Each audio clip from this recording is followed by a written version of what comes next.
بسم اللہ الرحمن الرحیم۔ السلام علیکم ورحمۃ اللہ وبرکاتہ۔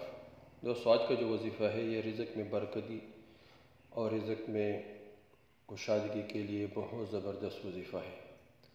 اگر بندہ اس وظیفے کو پابندی کے ساتھ کرے تو اللہ جل شانہ اس کے رزق میں بہت سارا برکت عطا فرمائے گا اور اس کے رزق میں خوب وسعت ہوگی۔ یہ بہت آسان کام ہے اور بہت آسان عمل ہے، اور یہ حضور صلی اللہ علیہ وسلم نے ایک صحابی کو فرمایا۔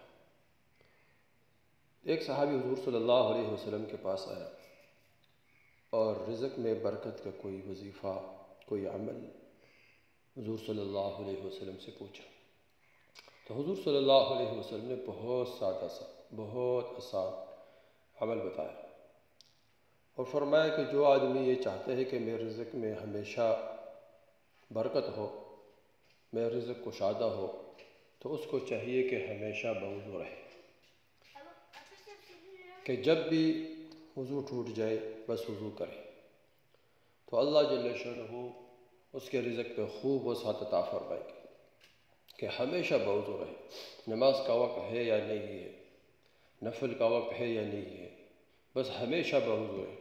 حضور صلی اللہ علیہ وسلم جب معراج پہ تشریف لے گئے تھے تو حضور صلی اللہ علیہ وسلم نے زمین سے آسمان معراج پہ آسمان میں حضور صلی اللہ علیہ وسلم نے کسی کے پاؤں کے آہٹ کی آواز سنی۔ تو حضور صلی اللہ علیہ وسلم نے پوچھا فرشتوں سے کہ یہ آواز کس کی ہے، یعنی پاؤں کے آہٹ کی آواز۔ فرمایا، عرض کیا گیا کہ یہ یا رسول اللہ صلی اللہ علیہ وسلم یہ حضرت بلال رضی اللہ عنہ کے ہیں۔ جب حضور صلی اللہ علیہ وسلم تشریف لے کر آئے واپسی پر تو بلال رضی اللہ عنہ سے پوچھا کون سا عمل کرتے ہیں؟ بلال رضی اللہ عنہ نے عرض کیا یا رسول اللہ صلی اللہ علیہ وسلم جب بھی وضو ٹوٹتا ہے تو وضو کرتا ہوں اور 2 رکعت صلاۃ وضو پڑھتا ہوں جب بھی وضو ٹوٹتا ہے۔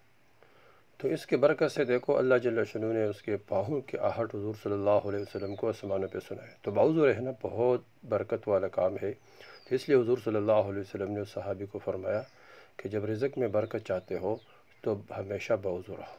تو یہ بہت زبردست عمل ہے، اس کو ضرور کریں، باوضو